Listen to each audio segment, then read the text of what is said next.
Pompeii Sounds Good by Raylene Smith. Ashbury, 2193.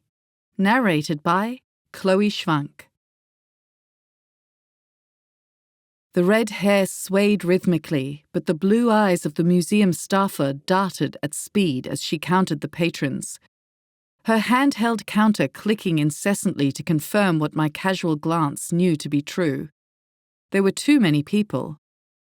The lights dimmed, and the low rumble began to fill the void as the image of Mount Vesuvius erupting spilled onto the surrounding screens to give patrons an experience.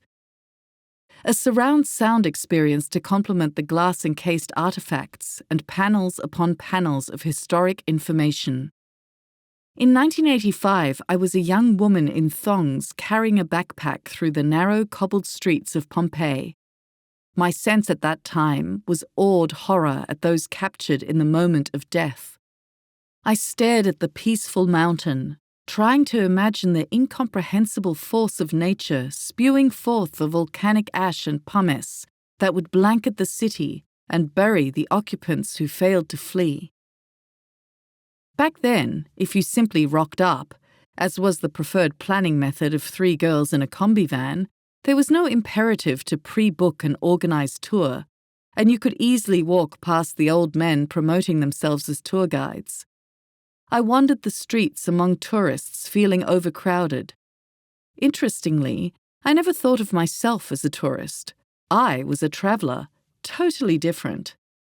In truth, whilst one of many tourists, I was also able to find space.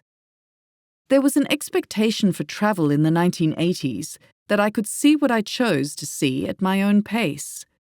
For background, I knew only what I'd skimmed in the Lonely Planet guide, probably the night before, if at all. Generally, we looked at the map and said something like, "Pompeii sounds good." Many things were unknown to me at the time, including how only approximately 2/3 of Pompeii had been excavated. To be fair, much still remained unknown, even to the archaeologists.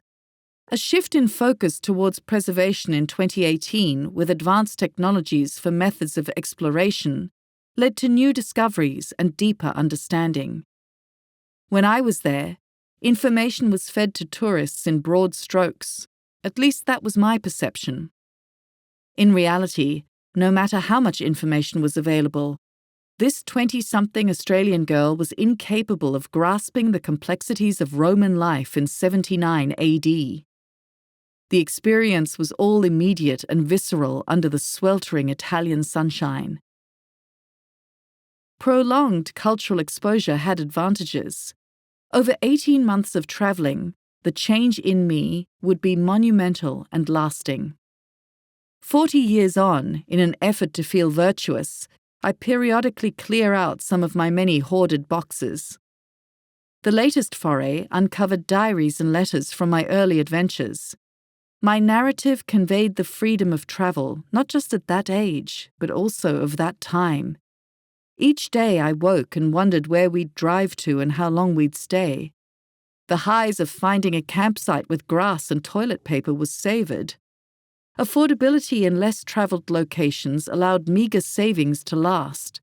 Exotic new experiences were an everyday occurrence when you are unable to research anything and everything at your fingertips through the convenience of your phone.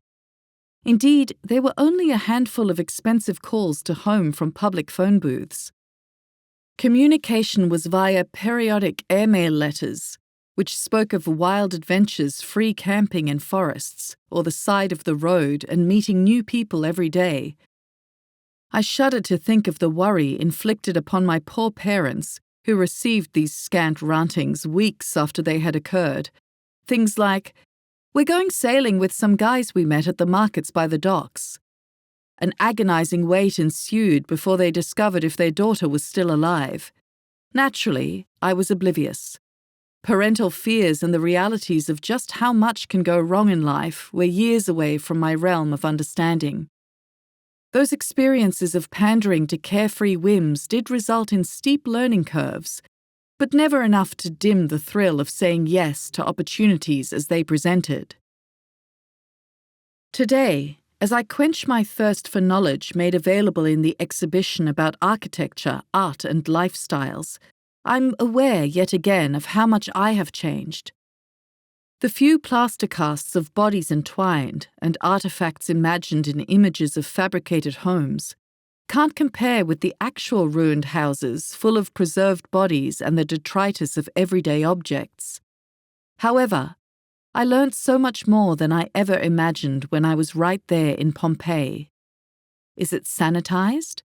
Or simply far more appreciated, as I can now marry both experiences? I know how fortunate I was to travel when I was young.